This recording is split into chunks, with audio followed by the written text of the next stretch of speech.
లక్ష్యం ఉన్నతమైనప్పుడు దాని మార్గం కూడా ఉన్నతంగా ఉండాలి. ఇది మహాత్ముని మాట. సిట్టింగ్ ఎంపీని సైతం అరెస్ట్ చేసేంత నిజాయితీపరుడైన ఏసీపీని లారా సరైన టైంలో నమ్మలేకపోయాడు.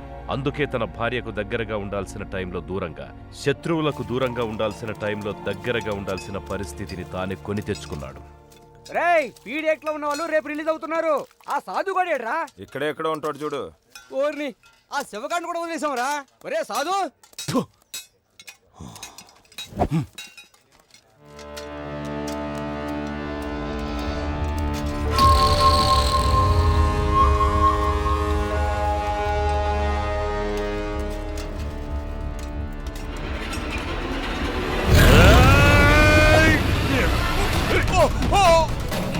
చంపుతావురా?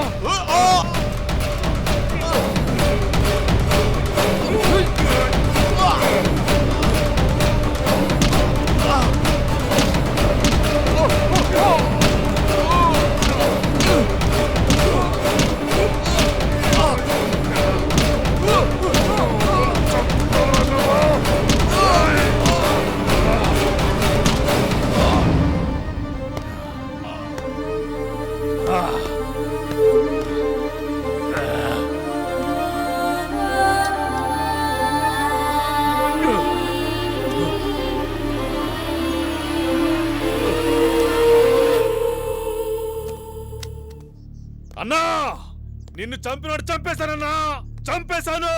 శవమై పడున్నాడు చూడు. చంపేశానన్నా, నిన్ను చంపినాడు చంపేశాను. ఇక నాకేమైపోయినా పర్లేదు. సాధుగాడు ఇలా చంపుతాడని కల్లో కూడా ఊహించలేదన్నయ్య. చంపేవాడెప్పుడు చెప్పిరాడు తమ్ముడు. సాధువులా ప్రశాంతంగానే వస్తాడు.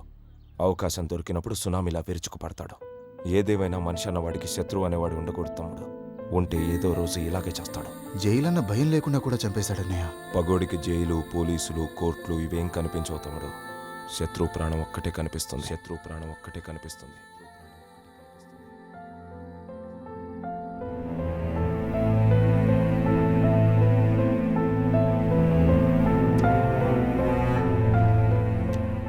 మీ మనసు మారినట్లయితే ఆ విజిటింగ్ కార్డులో నా నెంబర్ ఉంది, ఫోన్ చేయండి.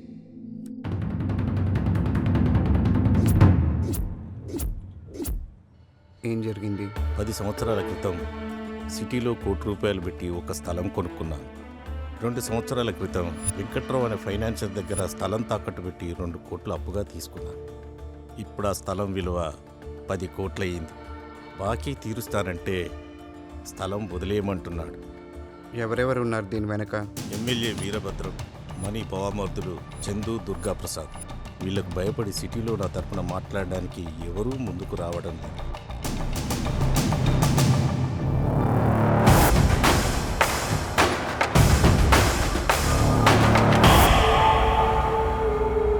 ఏసీపీని ట్రాన్స్ఫర్ చేయించినా ఆ లారాని ఆపకపోయినా పబ్లిక్లో మనమే వీక్ అవుతాం. ఆ లారా గాడికి ఆ స్థలం మీద కన్నుంది. మనం వెనక్కి తగ్గామంటే వాడు హీరో అయిపోతాడు. లారా కారణంగా ఆ స్థలం సెటిల్మెంట్ అవ్వకూడదు. ఈ విషయం నువ్వే డీల్ చేయగలవు. లారా విషయంలో ఏదైనా జరగచ్చు.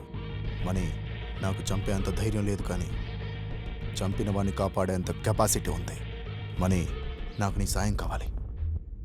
నీకేం కాకుండా నేను చూసుకుంటాను. అయ్యా, మీరు కాపాడకపోతే ఆ రోజు బతుకుండేవాడినే కాదు, కనీసం లారాను ఆపితే మీ రుణం తీర్చుకున్నవాడిని అవుతాను.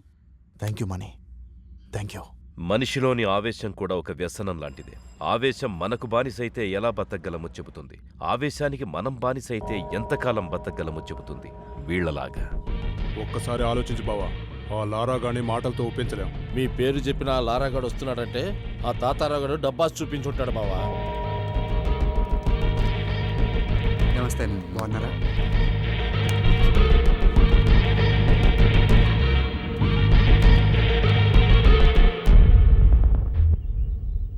మా దుర్గా ఏదో చెప్పాడు. మీరు మాట్లాడుకుంటే లేనిపోని ఆవేశాలకు పోతారు. అందుకే నేను వచ్చాను. తాతారావు గారు చెప్పిన దాంట్లో న్యాయం ఉందన్నా. అందుకే అతని స్థలం అతనికి ఇవ్వడమే మంచిదనిపించి వచ్చాను. ఏంటి మంచిదా? ఇచ్చప్పడానికే వచ్చావా? ఇందులో నీ వాటా ఎంత?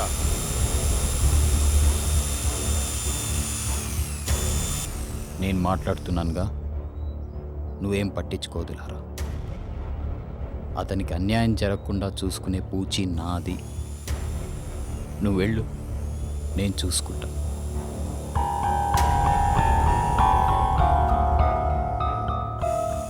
చూశారు కదన్నా తాతారావు మొహం. అందుకే ఆ న్యాయం ఏదో నా ముందే చేయండి, నేను ఇక్కడే ఉంటాను. అంటే సెటిల్మెంట్స్ ఎలా చేయాలో మాకు తెలీదా? చందో,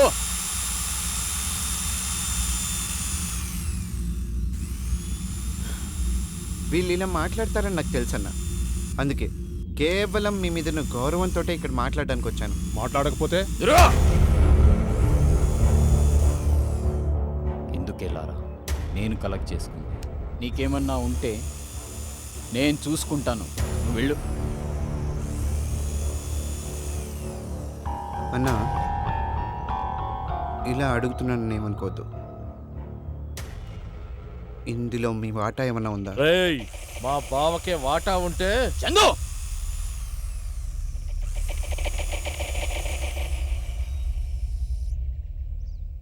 తమ్ముడు, నువ్వు అనుకున్నట్లు ఇందులో నాకు వచ్చేది ఏమీ లేదు. ఈ ఇష్యూ నుంచి నిన్ను దూరంగా ఉంచుతానని ఎమ్మెల్యే గారికి మాట ఇచ్చాను. మళ్ళీ చెప్తున్నాను, తాతారావుకి అన్యాయం జరగకుండా నేను చూస్తాను. ఇంతటితో ఈ ఇష్యూ వదిలే.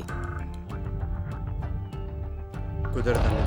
నేను చెప్పాను కదా బావా, ఈ స్థలాన్ని కొట్టేయాలని వీడు మంచి స్కెచ్తో వచ్చాడు. ఆహా, అలాగా? మీ స్కెచ్ ఏంటో కూడా నాకు తెలుసు. మీరిద్దరు ఎమ్మెల్యే బినామీలని తెలుసు. ఆ స్థలం కొట్టేసి అక్కడేదో షాపింగ్ కాంప్లెక్స్ కట్టాలనుకుంటున్నారని తెలుసు. దాన్ని మీ ముగ్గురు పంచుకుంటున్నారని తెలుసు. దీన్నేమంటారు? దీన్నేమంటారు? దేనికైనా న్యాయం అనేది ఒకటి ఉంటుందన్నా. లారా, ఎవరో పోలీసులు, కోర్టులు చేయాల్సిన న్యాయాన్ని మనం చేయాలనుకోవడమే అన్యాయం. మనకు న్యాయం గురించి మాట్లాడే అర్హత లేదు. ఇక్కడున్నది బలాబలాలే. నీకు బలం ఉంటే నువ్వు బతుకుతావు, నాకు బలం ఉంటే నేను బతుకుతాను, అంతే. బతకడం అనేది పక్కన పెడితే పోలీసులు, కోర్టులు సరిగ్గా ఉంటే నువ్వు నేను ఇప్పుడు ఇలా మాట్లాడుకునే అవసరం ఉండేది కాదన్నా. మాటలెందుకు లారా? నీకెంత కావాలో చెప్పు, నేను ఇస్తాను.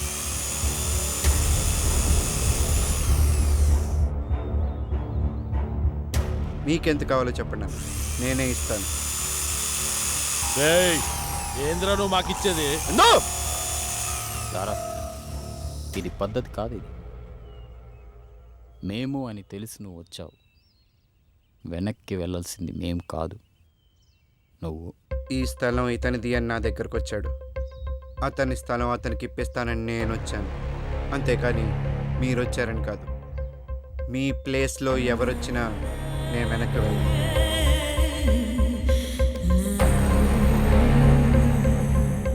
మీరు చెప్పింది నిజమేరా, మాటలతో వినడు.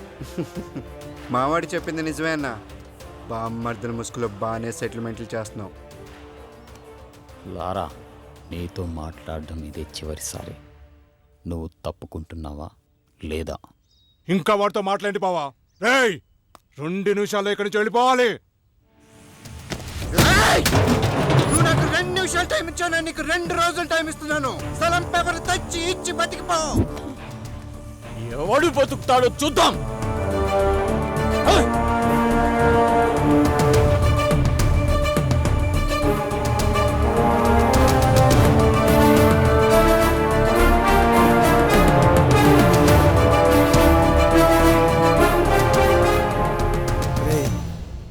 నా మాటినరా, ఆ మనీతో పెట్టుకొని తప్పు చేస్తున్నావురా. లేదురా, ఎట్టి పరిస్థితిలో ఈ సెటిల్మెంట్ ఆగకూడదు. వాళ్ళతో పెట్టుకుంటే చచ్చిపోతావురా, చంపేస్తారా. నాకు వేరే దిక్కు లేదు.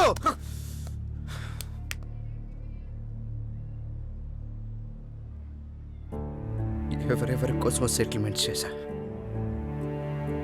నన్ను ఎలాగో బతకనివ్వరు. కానీ నేను ఎప్పుడు చచ్చిపోతానో నాకే తెలియని పరిస్థితి. నాకేమైనా అయితే పూర్ణ దిక్కులిందైపోతుంది. నేను తనకేం కాని రోజే తన ప్రాణాలకి తెగించి నన్ను కాపాడిందిరా. నా ప్రాణాలు పోయేలోపే తనకేదో ఒకటి చేయాలి.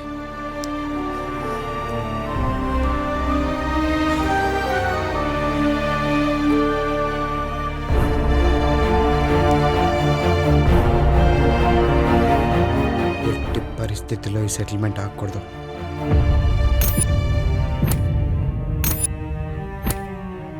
వాడు మనకి 2 రోజులు టైం ఇచ్చాడు. మనం వాడికి ఒక్కరోజే టైం ఇస్తున్నాం.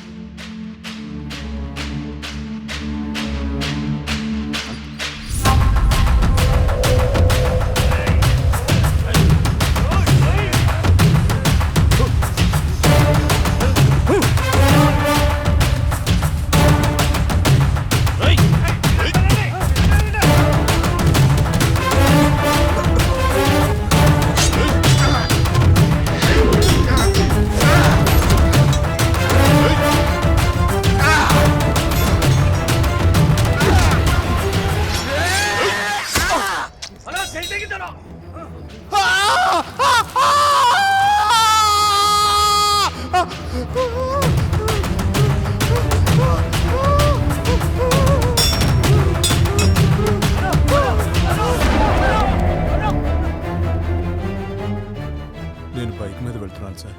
వెనక నుంచి ఒక ఆటో వాడు స్పీడ్గా వచ్చి గుద్దాడు. నేను బండితో సహా కింద పడిపోయాను. పైకి లేచి వాడి మీద సీరియస్ అయ్యాను. వాడు నాతో కలపడ్డాడు. ఈలోపు ఆటోలోంచి ఇంకొకడు కత్తి తీసి నా చెయ్యి నరికేశాడు. అంతవరకే నాకు గుర్తుంది సార్. అంతేనా? అంతేనా మణి? అదే రాసుకుంటాం. ముదురుతున్న ముఠా కక్షలు. సిటీలో రౌడీ షీటర్లు మనీ లారాల మధ్య గ్యాంగ్ వార్ రాచుకుంటుంది. దీంట్లో పొలిటికల్ ఇన్వాల్వ్మెంట్ కూడా ఉన్నట్టు తెలుస్తుంది. అదే నిజమైతే పెద్ద ఎత్తున గ్రూప్ హత్యలు జరిగే అవకాశం ఉందని తెలుస్తుంది. సిటీలో రౌడీస్ అని సిన్సియర్ గా కంట్రోల్ చేస్తున్న ఏసీపీ రాజేంద్ర దీనిపై ఎలాంటి చర్య తీసుకుంటాడోనని అందరూ ఆసక్తిగా ఎదురు చూస్తున్నారు. అరెస్ట్ చేసి జైల్లో పెట్టిన ఈ గొడవలు ఆగేటట్లేవు సార్. ఎగ్జాక్ట్లీ. అందుకే ఇద్దరిలో ఎవరిని అరెస్ట్ చేయొద్దు. ఇద్దరిలో ఎవరు దొరికితే వాడిని ఎన్కౌంటర్ చేసేసాయి. దాంతో మిగతా వాడి దారికి వస్తారు. నిజమైన చట్టం మీద జనానికి నమ్మకం లేనప్పుడు జనానికి తెలిసిన చట్టాన్ని అప్పుడప్పుడు చూపించాలి. లేదంటే పబ్లిక్ సఫర్ అవుతారు. Okay sir. మావా, ఎక్కడికి వెళ్ళావురా నువ్వు? 2 రోజుల నుంచి పూర్ణయం తినట్లేదు. చంపేద్దాం అనుకుంటున్నావు అమ్మాయిని? అది కాదురా, పోలీసులు నా ఫోన్ ట్యాప్ చేస్తున్నారు, అందుకే స్విచ్ ఆఫ్ చేశాను. ముందు ఫోన్ పూర్ణకి ఇవ్వు. హలో లారా, నీకేం కాలేదు కదా? నాకేం కాలేదు, నువ్వేం భయపడతావు. నన్ను కూడా నీతో పాటు తీసుకెళ్ళిపో, లేదంటే నేను ఇక్కడే చచ్చిపోతా. పూర్ణ, ఎల్లుండి హోలీ పండుగ, ఆ రోజు వస్తాను. నువ్వు రావు. నాకు రావనే మొత్తం చెప్పాడు. ఏం చెప్పాడు? నా కోసమే డబ్బు కూడా పెడుతున్నావు. నువ్వు లేని డబ్బు నాకొద్దు, నన్ను నీతో తీసుకెళ్ళిపో. పూర్ణ, ఏడవద్దు, ఏడవకు పూర్ణ. హోలీ పండుగ రోజు ఖచ్చితంగా వస్తాను, నీకోసమే వస్తాను, సరేనా?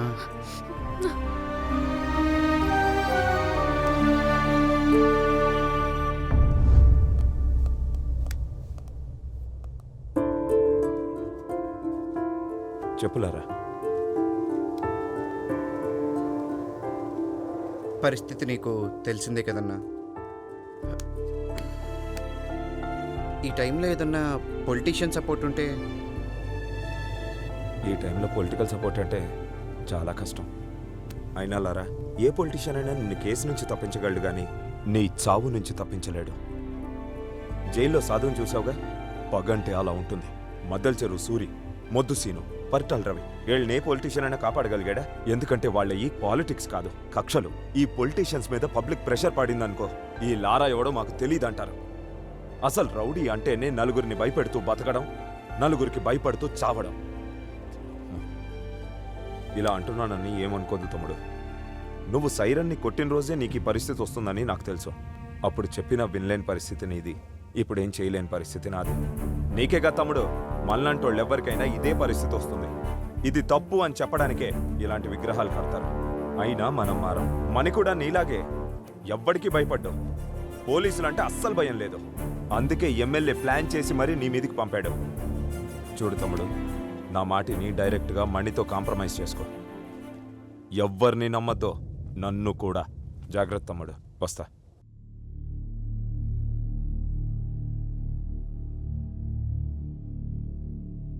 రేపు లారా దొరికితే చంపేయండి.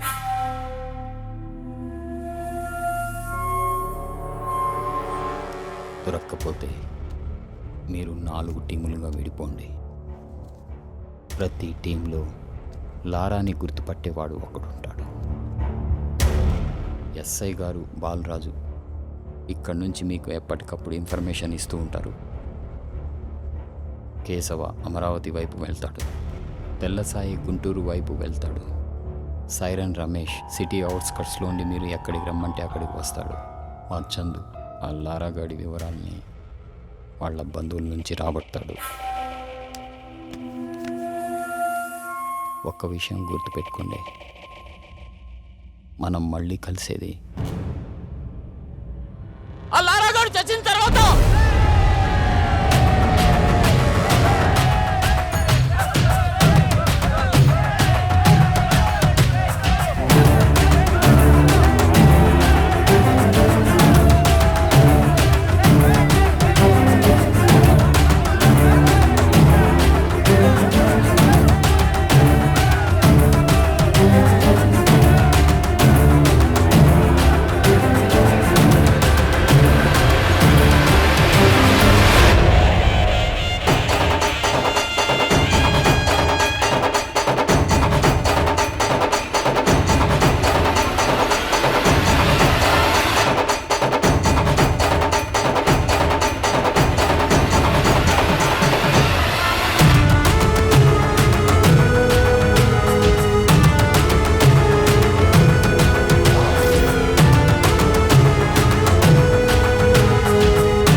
లారా నన్ను సపోర్ట్ అడిగిన మాట వాస్తవమే సార్.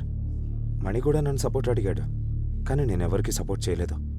ఈ యాక్టివిటీస్ అన్నిటికీ దూరంగా ఉంటున్నాను. ఆ విషయం తమరికి కూడా తెలుసు సార్. లారాని నేను హెల్ప్ అడిగిన మాట వాస్తవమే సార్, కానీ లారాకి నాకు మధ్య ఇలాంటి యాక్టివిటీస్ లేవు సార్. లారా గురించి ఏ చిన్న ఇన్ఫర్మేషన్ ఉన్నా వచ్చి నాకు చెప్పాలి.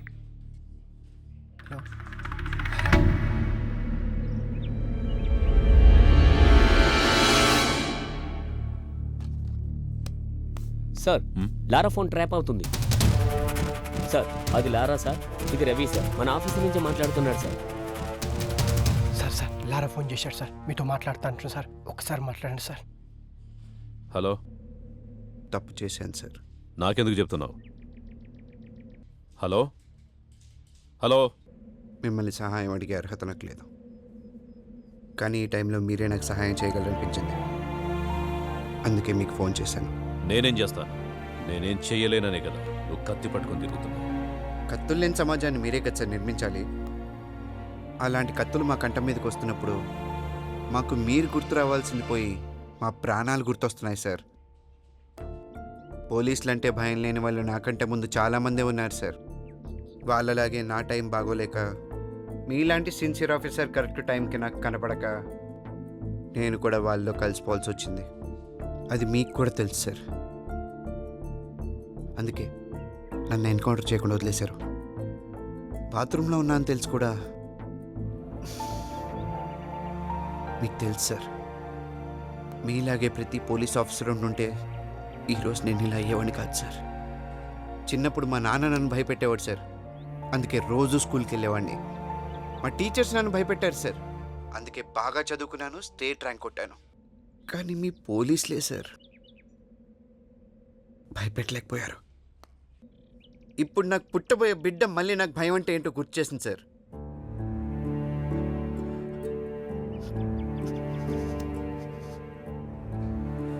మా నాన్నకి మంచి కొడుకునయ్యాను, మా టీచర్స్కి మంచి స్టూడెంట్ అయ్యాను, నా భార్యకు మంచి భర్తనయ్యాను. కానీ మీ పోలీసుల వల్ల ఈ సమాజానికి ఒక మంచి మనిషిని కాలేకపోయాను సార్.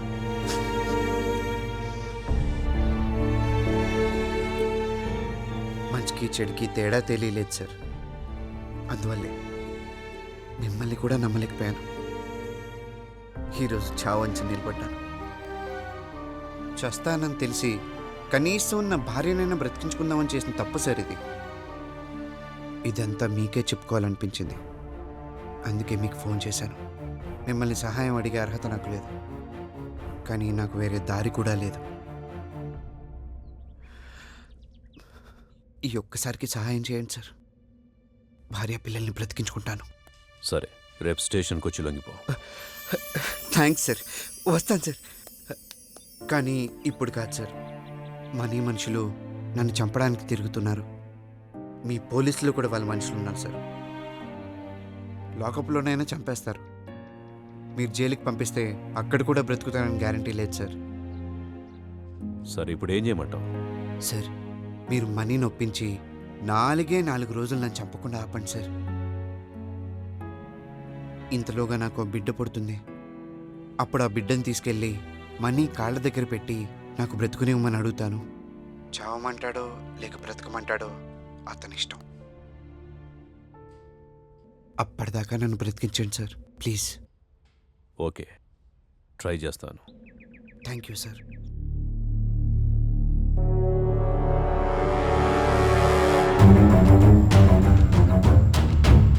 మనీ, ఆ ఏసీపీ నిన్ను గ్యారంటీగా పిలుస్తాడు.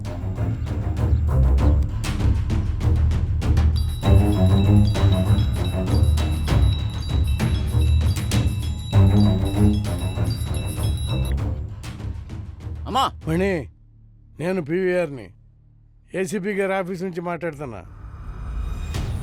నీ కూతురు మా దగ్గరే ఉంది. పోలీసుల నుంచి ఎవరూ తప్పించుకోలేరు. అది తెలిసే కదా దాక్కున్నావు. భయపడకలే. జస్ట్ నీ కూతురు దగ్గర నుంచి నీ పర్సనల్ నెంబర్ తీసుకుందామని ఇక్కడ పిలిపించాం. ఏసీపీ గారు నేను రమ్మంటున్నారు. నేను చాలా చాలా దూరంలో ఉన్నాను. తెలుసు. రేపు పొద్దున్నే వస్తున్నా.